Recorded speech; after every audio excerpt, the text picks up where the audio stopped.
실수요자들이 지금 도저히 버티기가 어려운 상황이 돼가는 것 같다. 터질 수도 있는 상황일 것 같다.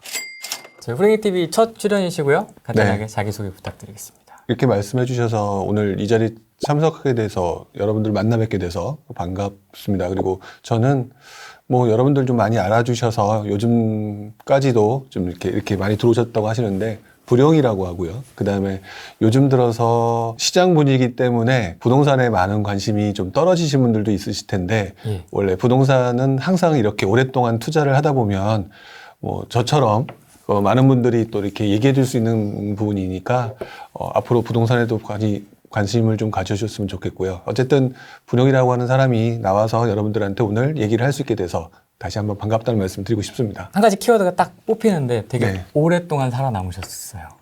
그렇죠. 20년 넘으셨죠? 네, 넘었죠. 그쵸? 약간 컨셉일 수도 있는 것 같아요. 그러니까 20년이라고 하는 시간 동안에 많은 분들이 이제 뭐라고 착각들을 하시느냐면 네. 엄청나게 막 이렇게 무슨 뭐라 그럴까요? 육박전처럼 막 열심히 뭐 이렇게 했을 것이다. 네. 뭐 이렇게 착각하시는 분들도 있는데 네. 사실 그 정도까지는 아니고요. 20년 동안 했다고 해서 뭐 수천 개를 했다. 뭐 이런 분들은 사실 존재하지 않을 것 같고 네. 다만 이제 그때그때 상황에 맞춰서 꾸준히 투자하다가 조금 욕심 부리다가 망가지기도 하고 뭐 이러면서 도대체 왜 망가졌을까 또 고민하면서 또 방법을 또 바꾸기도 하고 이제 이러다 보니까 어느 순간에는 부동산 투자가 이런 거였구나 이걸 알게 된 사람인 것 같아요. 사실 그 IMF 때 아무도 안 쳐다볼 때였는데 그때 시작을 하셨어요. 네, 98년부터였죠. 그때가 불인이었습니다. 제일 어려울 때. 예, 제가 그때 불인이었을 때죠. 어떻게 시작을 하시게 되신 거예요? 많은 분들이 이제 책을 내신 분들이 그 내용 보게 되면 위인전 기스럽잖아요. 그런 것처럼 저도 약간 조금 네. 어려웠었던 것 같아요. 근데 이제 주변에 저도 왜 그랬는지 모르겠지만 제 주변에 부동산에 관심이 있는 분들이 좀 있었거나 부동산으로 돈을 버신 분들이 주변에 있었던 것 같아요. 그러니까 저도 모르게 부동산 투자하면 돈이 되나? 이랬던 상황이었는데 그래서 저는 이제 회사 들어와서 마침 또 다행히 이제 대기업에 들어갈 수가 있었고 네. 월급이 조금 다른 분에 셌으니까 이참에 부동산에 투자를 해서 돈을 벌어야지라고 했던 차였는데 들어가자마자 IMF가 왔어요. 그리고 난 다음에 완전히 이제 시장이 무너지고 막 난리가 났던 상황을 보면서 그쪽에 관심 있는 사람이니까 거두절미하고 딱 그 생각이 들더라고요. 이거는 오히려 나 같은 사람한테 기회가 될 수 있겠다. 그런 생각이 처음에 딱 들더라고요. 그래서 어차피 지금 상황도 좋지 않았던 사람이었는데, 무너져봤자 뭐 얼마나 무너지겠어? 약간 그런 약간 밑바닥을 갖다 다진 느낌? 그 다음에 또 추가적으로 설마 정부가 무너지면 다 죽지 나만 죽겠어? 뭐 약간 이런 좀 반대적인 생각? 이러면서 베팅을 해야 되겠다. 그때 그 생각을 했었죠. 그래서 처음에 이제 막 눈치 보고 상황이 어떤지 보고 그러다가 이제 그 당시 제가 할 수 있는 상황에서 첫 번째 베팅을 했던 거죠.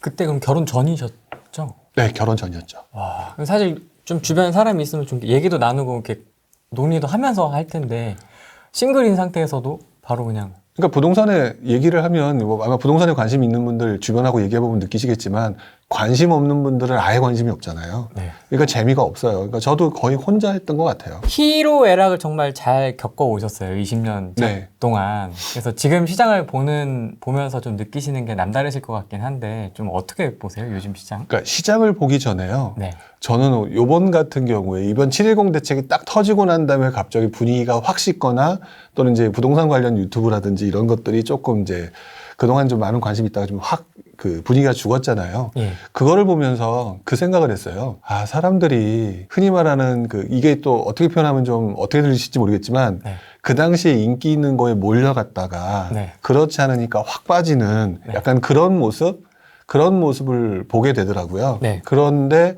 저는 어떤 생각을 하냐면 부동산 투자를 하시든 주식 투자를 하시든 중요한 거는 그냥 꾸준히 그 상황이 그렇다 해서 남들이 뭐 이렇다 저렇다 하더라도 그거에 흔들리지 말고 꾸준히 보다 보면 분명히 거기서 기회가 나타나는데 그리고 깊이 파다 보면 남들보다 깊이가 더 깊어지잖아요. 네.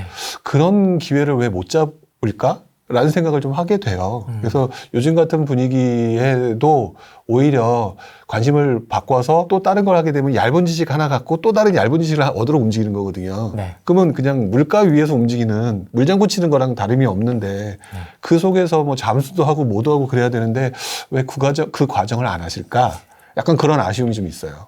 저기 물가에 들어가고 싶은데 저쪽에서 막 파도가 치는 것 같더라고요. 그렇죠. 막 파도를 막 이렇게 정부가 하니까 왠지 죽을 것 같고 이러니까. 그러니까 그 말씀에 저도 전적으로 동감을 하는데 네. 그게 이제 아마 불인이들이거나 저는 경험이 없는 분들이거나 하는 거겠죠. 근데 저는 그렇게 생각을 해요. 요즘 뭐 아까 뭐 어떤 분이 국정감사 뭐 속 터져서 왔다고 하는데 네. 저는 개인적으로 그런 생각을 하는 게 그렇다고 해서 죽이지는 않아요. 그게 어쨌든 어떤 한 나라의 주체는 국민이고 그 국민 중에 일부는 싫어하고 일부는 좋아하는 거기 때문에 어떤 적정선을 넘어서기는 어려울 거라고 보여지고요. 네. 그러면 분명히 거기에서도 또 다른 기회가 온다. 그리고 바로 지금 현재 유행했던 그 유행 상품은 항상 바뀌는 거니까 자연스럽게 부동산이라고 하는 거에 관심을 두고 있다면 거기서 새로운 기회가 나타나는 거니까 그 정부가 이렇게 하는 그런 부분은 약간 그런 느낌이라고 보시면 되지 않을까 싶어요. 엄마 아빠가 막 인상 쓰면서 너 가만 안 놔둬. 근데 결국은 가만 놔두지 않던가요? 너 혼나? 예, 그런 느낌? 그러니까 그게 이제 겁에 질려 하는데 처음에 경험하시는 분은 겁에 질려 하잖아요. 네.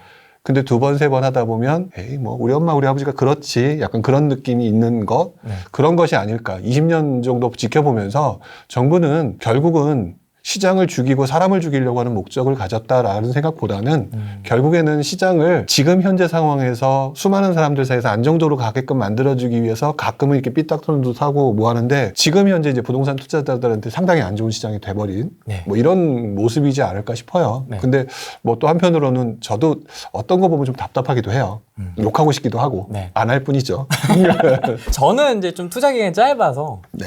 박근혜 정부 때 이제 투자에 입문을 해가지고 네. 이번 이제 문재인 정부 때까지를 지켜보고 있는 네. 상황인데요. 제가 문재인 정부 때 한번 놀랐던 게 파리 대책 때 야 너 혼나? 하지 마. 이게 제일 되게 임팩트가 가장 컸었거든요. 네. 근데 그 뒤로 계속 나왔어요. 계속 너 그렇죠. 혼나? 너 혼나볼래? 맞을래? 막 계속 이랬거든요. 네. 이제 그러다 보니까 불인이 입장에서는 이게 진짜 뭐가 계속 더 나오고 정말 진짜 잡아 죽일 것 같고 이러다 보니까 이제 뭐 해야 되지? 이렇게 멍해져 버리는. 그렇죠. 그래서 저는 당연히 그런 생각이 드는 건 어쩔 수 없다고 생각하고요. 지금 말씀하신 그 상황이 제가 정확히 2003년부터 2006년장의 느낌이었어요. 제가 봤고 그 당시에 그런 생각이었는데 그때 그거를 경험하고 난 다음에 그리고 또 이제 나름대로 공부를 했죠. 하고 난 다음에 이제 와서 느끼는 거지만 결국에는 그 상황이 아까 말씀드렸던 건 시장을 죽이려고 하는 모습은 아닐 거다. 그리고 자연스럽게 톰과 제리 같은 느낌인 것 같아요. 잡으려고 쫓아다니는 톰은 정부인 것 같고 네. 요리조리 구멍들 빠져나가는 게 제리인 것 같은데 제리가 이제 바로 우리들의 모습인 것 같다는 생각이 좀 들거든요. 네. 그래서 극단적인 현상이 나타나는 건 같지는 않고 우리가 이미 봤잖아요. 파리 대책, 9.13 대책, 그다음에 12.16 대책, 그다음에 이번에 7.10 대책까지 네. 봤는데 처음에 맞을 때 되게 아파가지고 충격파가 컸는데 네. 사실 그 이후에 지금 뭐라 그럴까 몇 대 맞고 나니까 별거 아니네 했다가 이번에 7.10이 너무 세니까 잠깐 주저앉았잖아요. 이분들 다시 일어날 거라고 봐요. 왜냐하면 우리가 살고 있는 사회에서는 우리들은 다 이윤을 추구하는 그런 걸 가지고 있잖아요. 맞습니다. 사실 우리가 뭐 부동산 때문에 조금 욕도 먹고 그러지만 자세히 보게 되면 며칠 전에 보니까 뭐 빅히트 엔터테인먼트에 돈이 들어갔다. 주식도 왜 돈이 들어갈까요? 돈 벌려고 들어가는 거거든요. 벌려고. 예, 벌려고 들어가는 거고 그런 현상이 지금 나타나고 있다는 거는 제가 볼 때는 부동산 시장에서나 주식 시장에서나 하여튼 투자 시장, 자산 시장에서 모든 게 똑같은 현상이기 때문에 부동산 시장이 그렇다고 가라앉을 상황은 아닌 것 같다. 사회적 구조가 바뀌었을 때 뭐 우리가 보면 인구가 줄어든다 뭐 이런 얘기 하잖아요. 네. 그런 것들이 장기적으로 나타났을 때는 분명히 부동산 시장이 좀 양극화되면서 좋아진 거와 나빠진 것이 발생하겠지만 지금 현재 상황으로는 그런 모습은 안 나타날 거다. 아닌 것처럼 표현들을 위해서들은 하고 계시지만 제가 볼 때는 이 상황은 꾸준히 이어질 것 같고 오히려 지금 저는 내년이 걱정이에요. 내년이요? 터질 수도 있는 상황일 것 같다. 왜냐하면은 정부가 너무 강하게 눌러놨잖아요. 그 풍선 효과를 만들 수 있는 상황을 또 하나를 만든 게 저는 임대차 3법이라고 생각을 해요. 그래서 이제 그런 것들이 이제는 특히 이제 임대차 3법은 저도 역시도 처음 보는 상황이에요. 그렇죠. 네, 처음 보는 상황이긴 한데 그래도 과거 사례를 가지고 이렇게 역으로 이렇게 생각을 해보면 지금 벌써 수도권 일부 지역의 움직임이나 이런 것들을 봤을 때는 어쨌든 실수요자들이 지금 도저히 버티기가 어려운 상황이 돼가는 것 같다라는 생각이 좀 들기는 하네요. 지금 수도권 서울은 분위기가 좀 어떻습니까? 저도 이제 유튜브 요즘에 이렇게 하잖아요. 예. 하는데 그동안은 하지 않았던 최근 들어서 그 데이터를 가지고 보여드리는 가장 큰 이유가 이 시장이 바로 투자자들의 시장이 아니기 때문이에요. 투자자들은 손발이 다 묶였으니까. 맞습니다. 예, 묶였으니까 이 상황에서 투자자들보다는 실수요자들이 움직이는 시장이 되거든요. 네. 실수요자들이 움직이는 시장이 되는 상황이 됐을 때 실수요자들의 움직임이 어떻게 가는지를 잘 봐야 되는데 저는 실수요자가 투자자들보다 전체 총량이 많다라고 봐요. 제가 예전에 썼던 그 책에서도 그 사이클 얘기하면서 급등기라고 얘기를 했던 적이 있었는데 그 급등기가 실수요자에 의해서 나타나는 장이라고 저는 봤거든요. 네. 그러니까 그런 장이 올 수도 있다. 왜냐하면 지금 서울의 중심 지역 같은 경우는 이제 많은 분들이 샀고 그 다음에 또 이제 워낙 규제가 강하니까 약간 좀 정중동의 입장을 보여주고 있다면 네. 그동안에 뭐 KB 그 시세나 이런 것들 통계에 나온 것들을 보게 되면 언론 기사에서 나왔잖아요. 뭐 도봉 너마저도 뭐 이런 기사도 나왔었잖아요. 그러니까 너는 안 오를 줄 알았는데 너마저도 오른다라고 하는 거는 네. 저는 그 안에 사람들의 심리가 있다라고 보거든요. 서울을 벗어나고 싶지 않아 하는 사람들이 그동안은 좋은 데를 보다가 더 이상 밀려날 수 없으니까 도봉구가 싸니까 상대적으로 경기도로 넘어가기보다는 도봉구로 가겠다. 뭐 이런 분위기가 나타난 것 같고 그리고 제가 지금 한 10주, 11주 차 계속 접어들고 12주 차 뭐 이렇게 되는 것 같은데 네. 이 상황에서 지금 나타나는 재밌는 현상이 서울 근교 있잖아요. 네. 서울 근교 중에서 대표적인 거 얘기하게 되면 광명, 뭐 남양주, 구리, 고양, 덕양, 다 붙어 있는데. 김포 이런 파주는 저 고향 다음이긴 하지만 그런 동네가 생각보다 좀 빠른 속도로 강해지고 있는 것 같아요.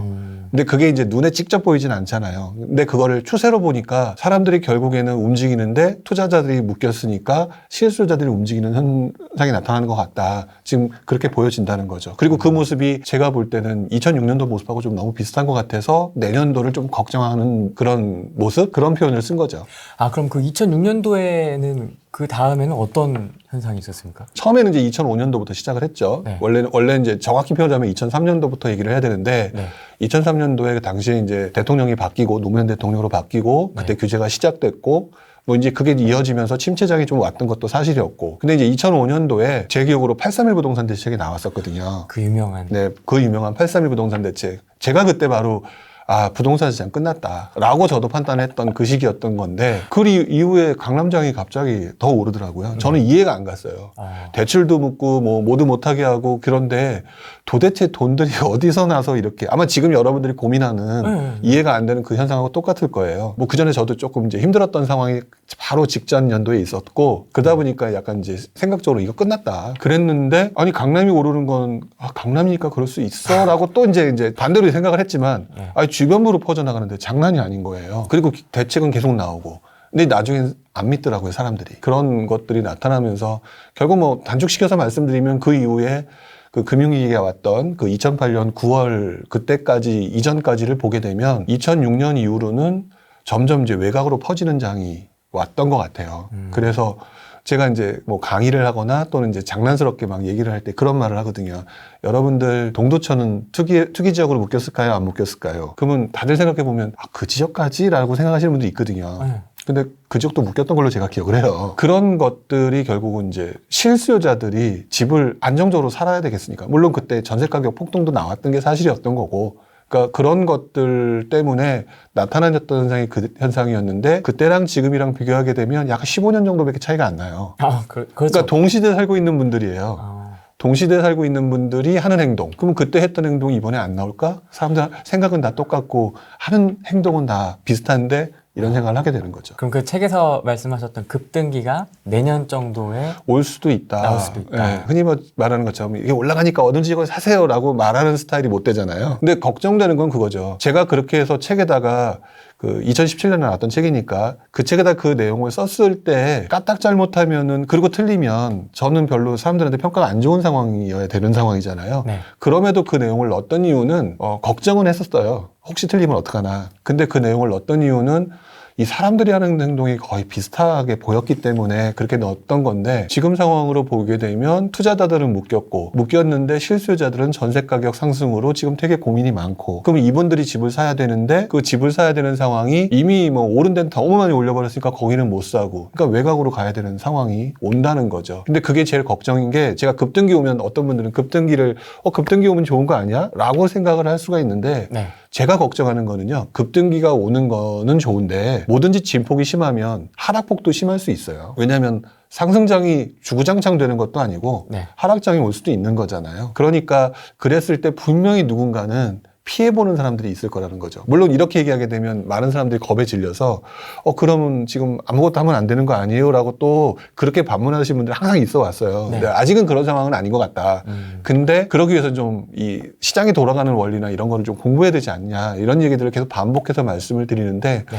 어쨌든 그래도 저는 제가 블로그에도 올렸지만 추석 이후 시장을 좀 봐야 된다라고 하는 게 이번 추석 지나고 난 다음에 과연 실수요자들이 어떻게 움직일 거냐. 그다음에 또 이제 내년도 되면은 임대차 3법이 좀 더 이제 강해지고 네. 실제로 이제 진행이 되면서 물건들은 점점 사라지게 됐을 때 전세 가격이 어떻게 될 거냐? 그러면은 만약 실수요자들이 굉장히 강한 움직임을 보인다라고 하면 10% 전후밖에 안 되는 그 투자자들의 움직임보다 이 100%에서 그래도 최소한 20-30%는 움직일 수 있는 게 실수요자들이라고 보는데 그분들의 움직임이 엄청 커지면 이거는 흔히 하는 말로 어떻게 손을 댈 수 없는 장이 올 수도 있다.